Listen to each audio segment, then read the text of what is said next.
going on, everyone? Welcome back to Haulbound. Today's video is going to be a little different because about a month and a half ago I completely tore this thing apart and I did the valve inspection on it. I also did like a few other minor things like changing the oil, changing the brake fluid and the coolant, putting new brake pads on, just some real minor stuff, painting the crash bars. So the video kind of turned into this absolute behemoth because of how much footage I had. So I kind of had to just turn it into a time lapse, and then I figured I'd just commentate over it, any issues I had, any tips, any websites or videos I watched, all the parts I used. I'll go ahead and put all that in the description. So yeah, if you have a 2018 Africa Twin, I highly recommend you do this yourself because you'll save yourself like $800 or whatever just in the shop labor. So yeah, I hope you enjoy. Peace. So getting right into it, this is my beautiful B-roll. Pretty much all the parts here I used besides them shims because I didn't actually have to adjust anything. But getting right into it with the brakes, went ahead and drained all the oil out, the old brake fluid. Really wasn't too bad looking. I mean, it was pretty dark, but I made a serious mistake of letting like a massive amount of air into the rear brakes, so obviously I had fun bleeding those. Those things are smoked too. I mean, like basically down to metal. Didn't really have many issues though that I can think of. Pretty simple to do brakes on these. So yeah, I threw them back in. I did have a stripped hole, that one right there. That ended up being stripped out, so that's kind of a pain. And I got my tap and die kit there. Luckily I got my little helper. Help me bleed these things. For the old brake clean bath. Yeah, not too bad though. Those brakes aren't too expensive either. I think they were like 30 or 40 bucks. So same with the fronts, no issues, pretty cheap. I'll probably be going through brakes pretty quick on this thing. I'm hard on it, obviously following manufacturer's torque specs, always.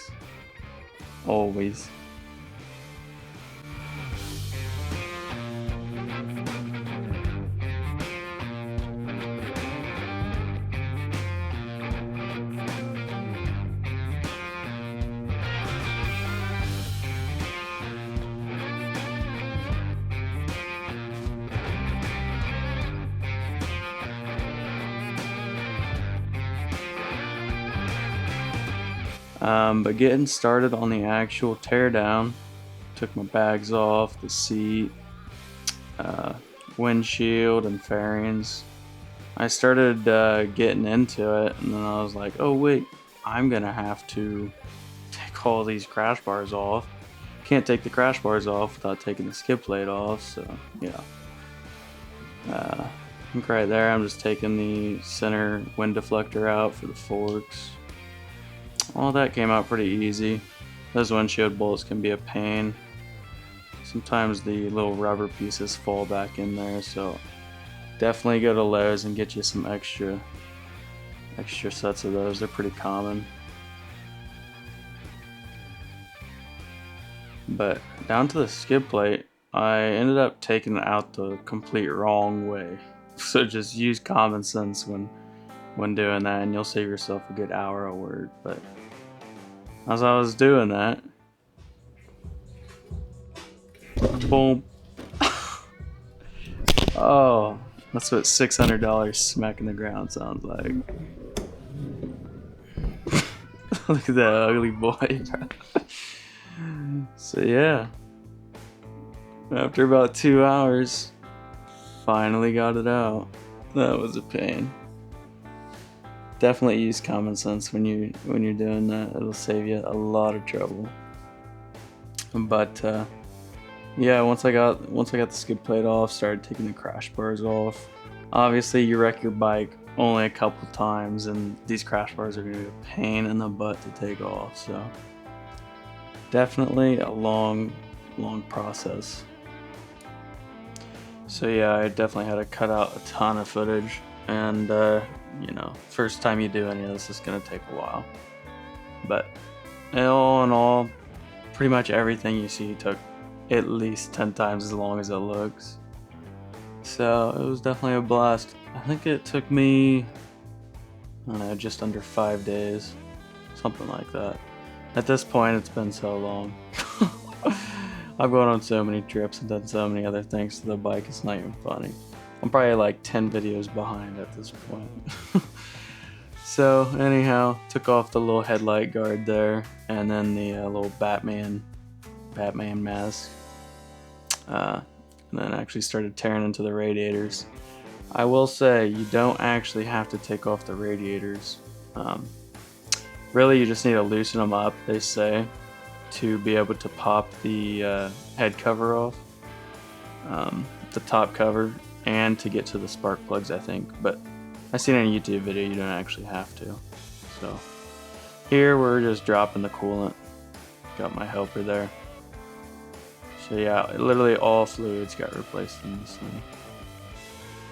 And then go ahead and popping off the fuel tank for the first time.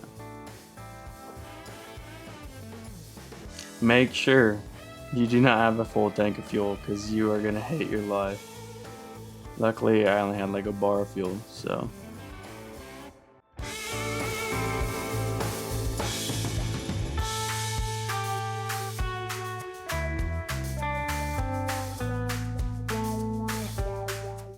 And this is where I was after got everything stripped down along with the tank.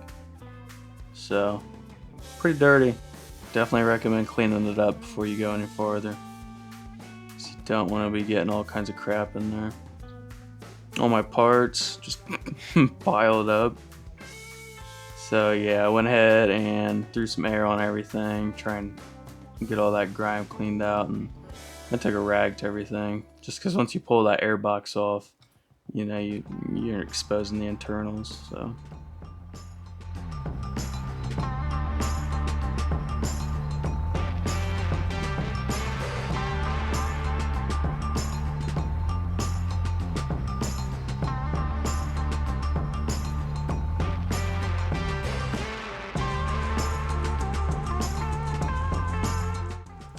And then comes the mess of wiring and hoses that are underneath that air box. That was not fun. Them babies are not very long. Do not have a lot of room to work under there.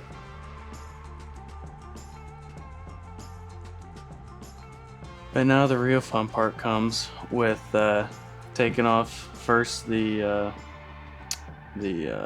throttle body, and then getting down into the ignition tray, which, I mean, it just starts it starts getting into a disaster. The manual that I used, the shop manual I used, I believe is for 2016 to 2017, and I could not find one for the 18 and 19. So at a certain point right around the throttle body, once you get that off, it's like the manual just completely splits off. So that was not fun to get out. Whoa. But once you get there, you can actually start tearing into it. So popping the top valve cover off, just 3 little bolts, and it comes right off. Gotta slide it out quite finicky, and that's why I think they say that you need to take that rad loose. So gotta kind of route things to actually be able to pull that baby out. Not a lot of room on this bike. Only other bike I've had taken apart this far was a Harley. You have got a ton of room on those things. So I went ahead and cleaned off all the surfaces, spun it around. You know, obviously this is the first time I've actually been able to see inside the bike, and everything looked really good. Here I ended up just like double, quadruple checking all of the clearances, and I ended up having I believe it was only the exhaust side was slightly out, but it was still in tolerance. They opened up, so they needed tightened a little. But yeah, everything looked pretty good. I went through here quite a few different times just to make sure I knew what was going on. There I got them tappet adjusters. Those things are actually pretty nice, so I'll definitely be linking those in the description. But everything seemed pretty simple. Like I said, I think there was only three different exhaust valves that needed adjusted. So went ahead and flipped to the other cylinder, and I think there was only one on that side, but it's pretty simple, really. I'll put the YouTube video I used for it in the description. Without that, I probably would have been hurting. The manual's not bad, but it only does so much.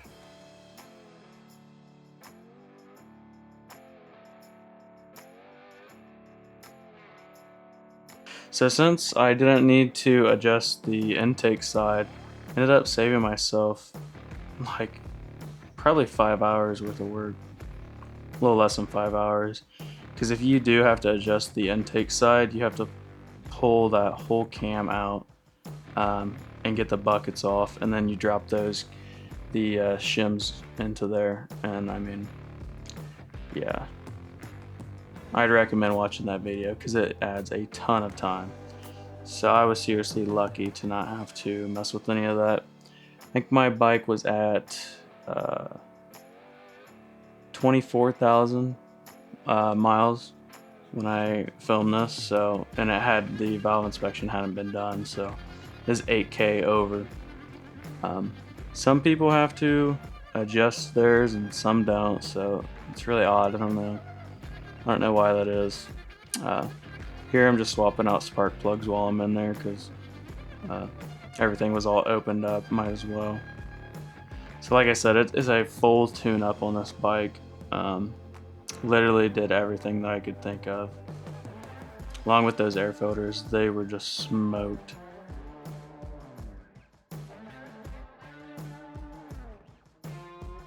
Went ahead and followed torque spec on these babies. Do not want to risk stripping those out because you're gonna have to pull your entire engine apart if you do that. Oh, that would be a terrible day. So after I got everything adjusted, went ahead and spun it around a bunch of times, and then went and rechecked. And I actually did have to adjust things a little bit after that. Definitely recommend spinning them around a bunch just to seat everything back into place.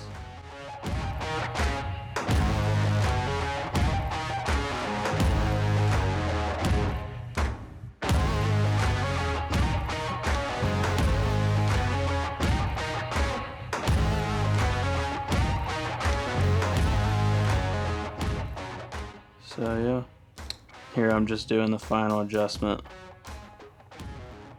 because they were slightly off, and I have, if you have OCD when you're trying to do this, good luck. You might as well just call it. Just call it when it's close and leave it. I mean, it's not a rocket. If I was gonna do this again, that's one thing I'd have done, because I mean, this took me hours to try and get it right on the dot. So here's a little before and after my crush bars before I painted them. Ugly gray color, ugh, and bam, those things look so much better. It is shocking, so much better. The pop. So right here, when I was pulling off the ignition coil, these are the little boots that go down onto the spark plugs, and I was pulling on these wires and they pulled right out of there. So basically the little brass piece in there just snaps off, and so I had to get new ones. So as I was replacing those, all of a sudden out of nowhere, it's like a tornado just pops up and starts ripping. I'm like, dude, I better record this. I thought the tree was about to fall down. I'm not even kidding. It just came out of nowhere. It's was like, oh my gosh. So I walk up to the garage door and I start getting sucked out. Alright, no, I gotta go inside. So I was gonna set my camera up to record it in case a tornado came, and I was like, no, this thing's gonna get sucked out of here. I start taking off inside. I mean, I was about to get blown away. I never seen anything like it. It just came out of nowhere. A tornado? So yeah, we go in the basement. But anyhow, after that, didn't end up being a tornado.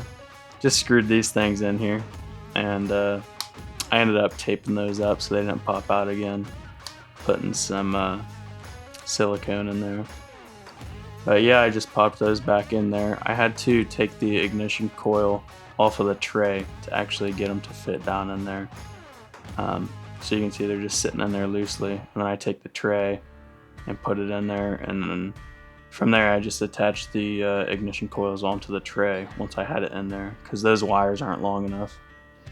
And with how long the boots were, it was a pain. Anyhow, here's my filters. They were pretty much smoked. Throwing the throttle body back in, pretty simple really.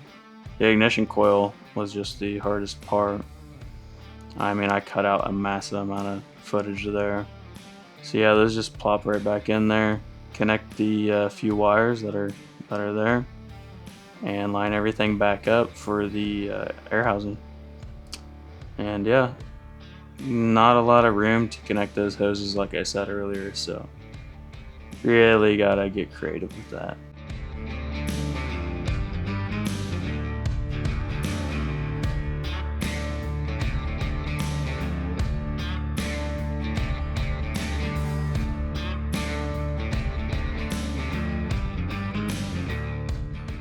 But it's really that simple. Throw the bolts back in and get everything cinched down. The mess ends up being right here. I mean, there was just a mess of cables and tubes that run right there by the radiator. So I mean, if you can avoid loosening those radiators, I would highly recommend it.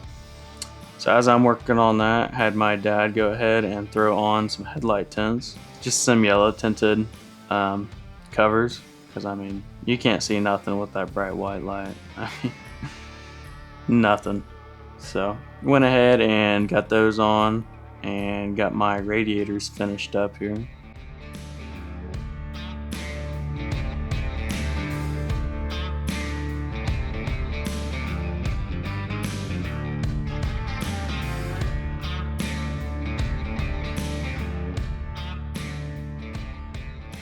And then the fuel tank, throwing it back on.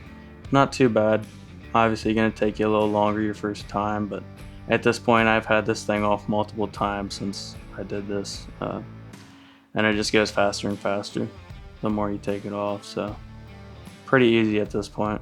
Just take your time. I definitely recommend marking the tubes. And here we go for the first key on. Definitely the most nerve-wracking feeling. Did not want to blow my baby up.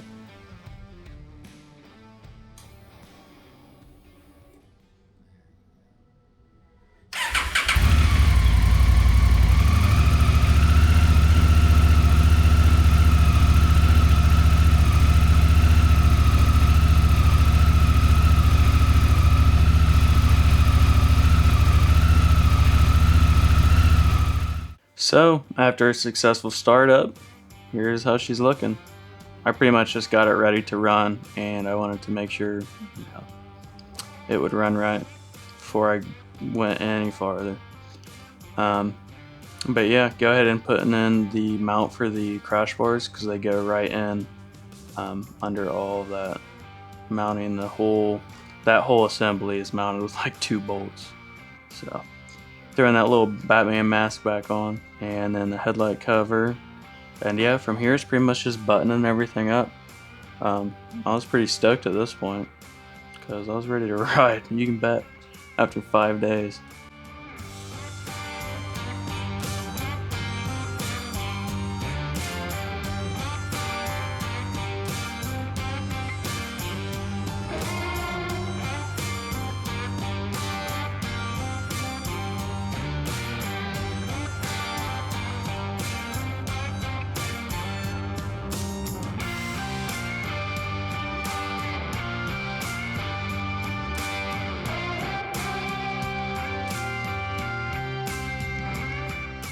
So yeah, it was just pretty much smooth sailing here on out. After I did all this, I started on dropping the oil, and yeah, oil change is pretty simple. I think you really only need to drop the skid plate, which now that I know how to actually do it, it'll go a lot quicker. But yeah, the oil filter is just right there on the front. And yeah, I think it was like 4.5 quarts of oil, something like that. I just bought a kit off of Amazon that I will try and remember to link in the description. I've done now 2 oil changes on this, including this one. So yeah, it's pretty simple.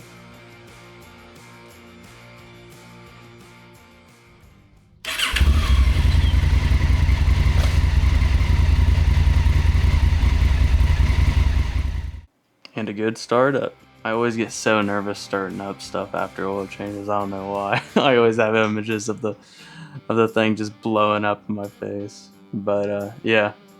After that, throwing in all the linkages, battery cover, all that, because I ended up cleaning out my chain and sprocket area, and then throwing the crash bars back on. So yeah, those things look much better in my opinion white. They really pop out real nicely. I was gonna paint my skid plate too, but I thought the black might look good. But man, after seeing some pictures of white skid plates, I think I'll end up painting them. Right now, the only white I have on it is a smiley face on the bottom. I just spray painted on there because, you know, when I'm doing them little wheelies, you gotta show it off, right? And of course, it's nighttime, so can't go out for a ride. Ended up getting some fog lights on here, which you'll see in a later video. So the OEM headlights on these are junk, in my opinion. You really can't ride at night.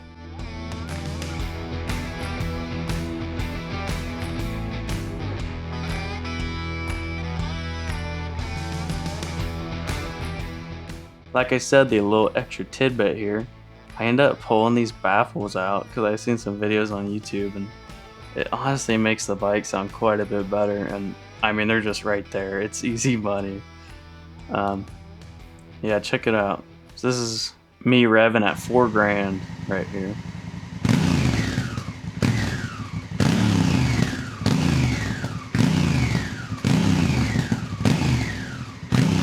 And now listen to this, 4 grand.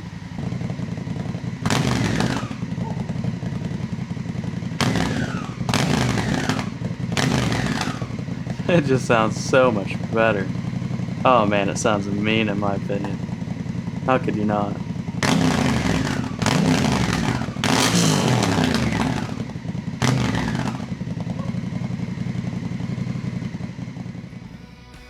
So that has been the Africa Twin tune-up. I'm so glad to be done with this video. I almost quit YouTube because of this. I've been working on this for like 4 months. Do not use DaVinci Resolve because it sucks. Oh my goodness.